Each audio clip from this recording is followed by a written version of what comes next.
Hiya and welcome back to my channel. I'm Hinny and happy Freaky Friday. It's the end of Libra season and also the beginning then of Scorpio season. So you might already know, but if you are a Scorpio sun, all Scorpio season, I'm offering sun sign readings for just £5. Yes, I said it, just £5 for Scorpios only. We speak for about 20-30 minutes on Zoom about your Scorpio sun in your birth chart and any aspects it's making to other planets in your birth chart, and of course which house it's in and what Scorpio season is going to be like for you. Look at my details in the description box below. And if you haven't already, please do subscribe if you like what I do, and like this video if you like it. So this is going to be another request video, and it is about Chiron Rising, and I'm very excited because this is my own placement. So Chiron Rising, which just means Chiron Ascendant and also Chiron in the first house. What is Chiron? So Chiron itself, like asteroid, comet, whatever it is scientifically, okay, was discovered in 1977, I believe, and so it is a pretty recent addition to your birth chart. And if you look at celebrity charts, for example, like Michael Jackson, you'll find they don't have a Chiron placement. But in astrology then, what is Chiron kind of all about? What is Chironic energy? What is the archetype? That's what we're going to talk about now, and I brought a key for you to have a wee look at, because Chiron is kind of about, you guessed it, keys. And if you look at your birth chart, most birth charts, if you have a Chiron placement, are going to show a sort of key-shaped glyph or a symbol in the chart, and that's where your Chiron is. Keys to knowledge or keys to wisdom. And this, then, you might have guessed it, relates to centaurs. So in the particular archetype of Chiron and the sort of Greco-Romanic sort of origins of it all, it's about centaurs as well, or it's very similar, Chiron, to the archetype of the centaur. It is therefore similar in some ways to Jupiter and to Sagittarius and to Pisces energies. And so you might find that Chiron rising does have some crossover with Jupiter rising or Sagittarius or Pisces rising. And what are centaurs more generally? So this kind of archetype is like very unruly, very wandering, very curious, a bit wild, and I'm going to get onto that later in this video, but a bit wild as well.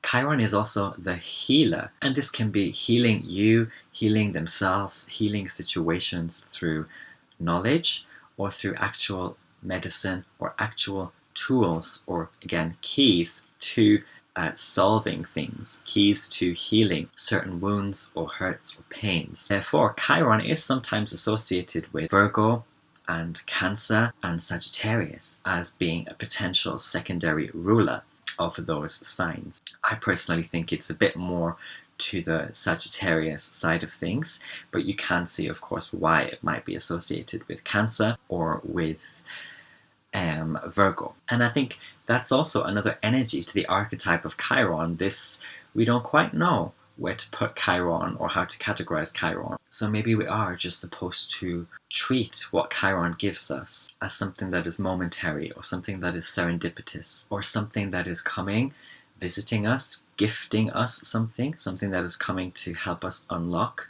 something, and then it's going to be on its merry way. And I do associate this merry way energy with Chiron and also other archetypes like Jupiter, Sagittarius and Pisces, and because these energies are all about serendipity of everything. And so even in the bad and ugly, things can come to these people who have a lot of this energy in a very sort of merry way, or they take it on in a very merry way. It's like, you know, a pinch of salt or water under the bridge to them a lot of the time. And so Chiron is also kind of like this as well, very merry and very sort of, even when hurt or in pain, Chiron as an archetype is sort of able to deal with it a little bit more positively, or a little bit more seeing it as part of a journey. And this is actually because Chiron itself, the asteroid or comet, whatever it is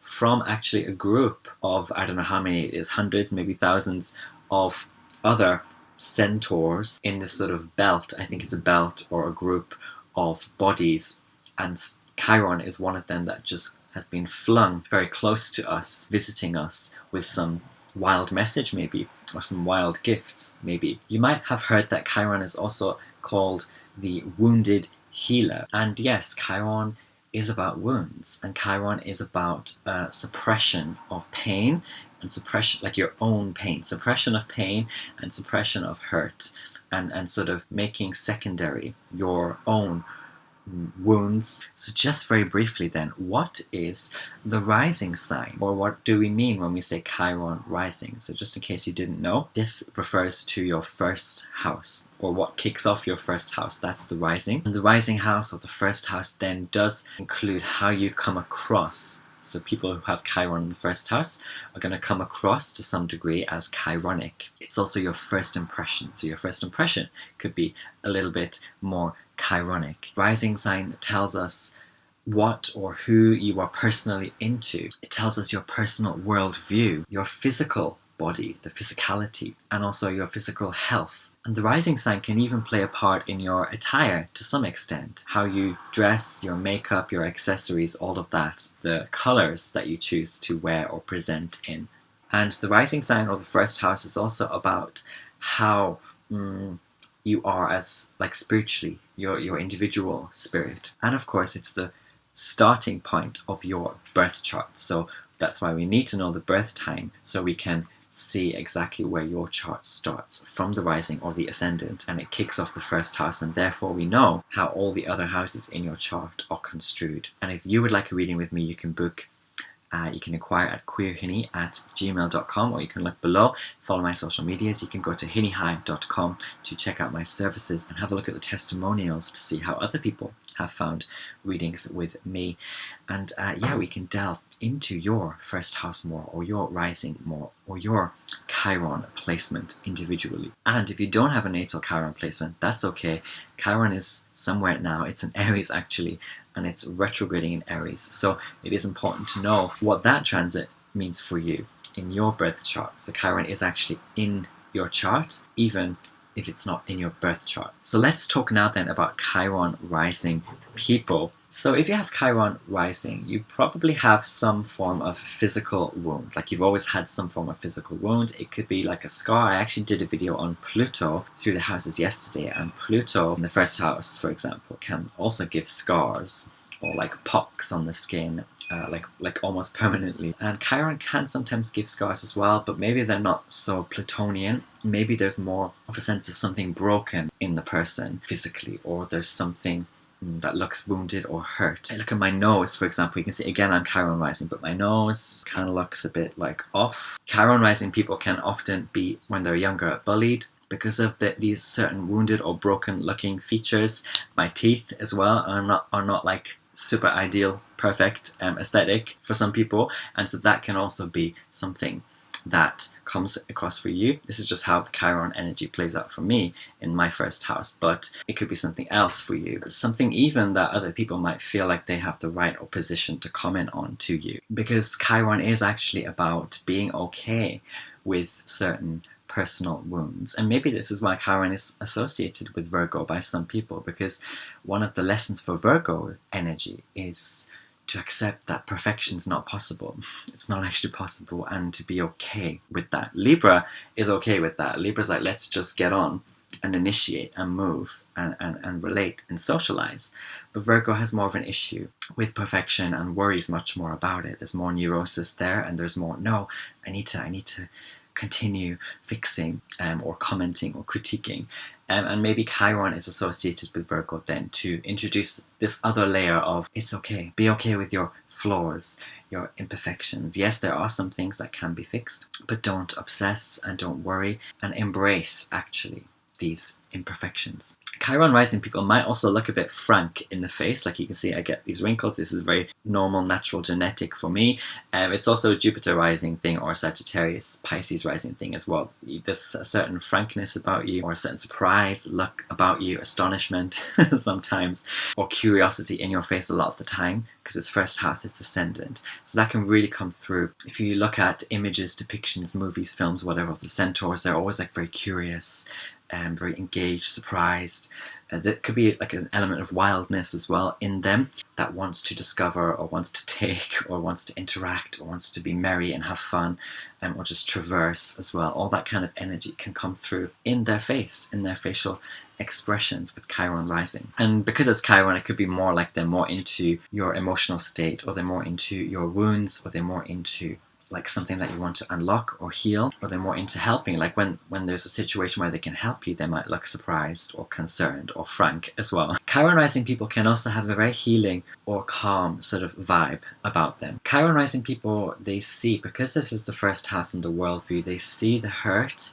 and the suffering in the world, and they might want to do something about that, or they might just take it on a lot personally. Now, if you're like a teenager still, or you're just in your 20s, this might not, your Chiron placement might not really be doing this for you yet, but when you're like sort of going through your 20s into your 30s and beyond, you might find that you do get more concerned about the suffering in the world and the pain and blah blah blah, and you might come later to actually yourself contribute to the fixing of that somehow. Quite likely with Chiron rising, similar to Jupiter rising, you might be a teacher, an instructor, a guide of some kind. You might even work in medicine or healing somehow, because this is Chiron, this is the healer again, this archetype. And so that might be what you are engaged with, what you're into, or who you are actually as an individual. And even if not, even if you're not literally a teacher, there's these energies about you. Your aura or your first impression gives that sort of teachery vibe. And of course, yes, Chiron risings are wild individuals at the end of the day, and they might be different slightly to Jupiter rising, Pisces rising, Sagittarius rising archetypes, but they're all kind of in this family, all right, this Centaurian sort of family, Jupiterian, Centaurian, magical sort of other world, from the outside sort of family of energies. And I wanted to show you the 9 of Wands card. This is from the mini version of the Rider-Waite tarot deck that I have. I carry it with me on my person most days. I love it. It's very handy. But this is the 9 of Wands. And take this image in for a little bit, or think about the 9 of Wands in the tarot and the energies, the archetypes, the meanings of this particular card. I can hear the magpies right now really, really, really rattling away as I read towards the end of this video. Spirit is really coming through. But think about that, and the wilderness energy of Chiron as well, because it has come out of nowhere almost, from the wild, and maybe temporarily. For certain generations only, it's in their natal being as well, innately. And so think about the wildness of that, the wisdom as well. These are wild, wise individuals, or they're at least into the wilderness somehow. They're into wisdom somehow. Okay, they're into the keys, okay, unlocking, they're finding the answers for you, for themselves. But note also that Wands is fire. Sagittarius, centaurs. Jupiter, Pisces, is the divine. It is Zeus type stuff. It is magic. And don't forget that Chiron rising people can and will kick or bite or spit spiritually if need be. They will. And this is all to do with if you are hurting them, and if you are hurting them intentionally. They can sense it, they're very wise, but it's more this merry way type energy again, okay? They're on their merry way in life, and if you're the kind of person who's like gossiping about them, or has something hurtful to say, or that you think about them, probably you're not saying it to them directly, although sometimes you are, but they will just have this way of coming to know it anyway, and it's very serendipitous. They could just be on their way somewhere and they overhear you saying that. Or someone else, okay, you just told Sally, but Susie has come and told you what you said about that Chiron rising individual, what was said about you as a Chiron rising. And so you just come to know anyway. You just come to know a lot of the times. Very similar to Sagittarius rising, Pisces rising, Jupiter rising. You just come to know. And again, you could probably be okay with it. You're fine with it most of the time. But when pushed a lot, Chiron rising, like those other particular rising energies, you are gonna fight back in some fiery way, because this is Chiron, or in some Centaurian, wild whimsical way even, or magical way somehow, very spiritual way, and it could be in a very wild way that you respond. Because there is this very slightly naughty side to Chiron Rising, this slightly untamable side to Chiron Rising. Something unruly about the way in which they engage with the world, and the way that they experience the world, and the way they're traveling through life, and the way they view the world. There's something unruly as well. So yeah, they can heal you. It's a bit like a fucus energy sometimes. Well, yeah, they can heal you, but they can also choose not to. And think about that, and think about when you want to intentionally hurt someone, because you don't actually know who you're messing with when you intentionally hurt someone. You don't know their spirit, you don't know their power, you don't know even their history, their literal history, right? You don't know. And you don't know the level of the hurt of what you're doing or saying, and what it can bring for you, the repercussions for you. And it can be wild, it can be fiery.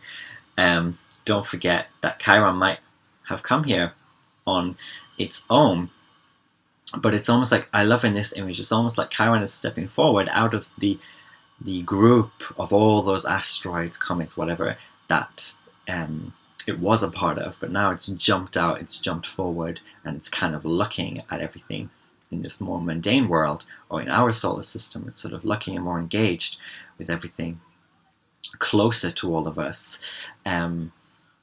So it's somehow more human or more serious, frank, but it's carrying that wand. So it's always there, and it's always ready, if need be, to cast some spells, because they do view things just a little bit differently, and they do have just a little of a wild, fiery, centaurian flair to them. And that's going to conclude my Chiron Rising video. If you have this placement, Chiron in the first house, do let me know in the comments what your take is. If you have any sort of stories as well relating to your Chiron Rising and your personal wounds, physically maybe, but otherwise, and share, please, your experience.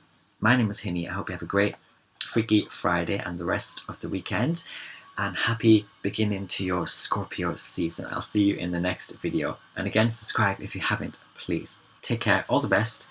I love you very, very much. Mwah.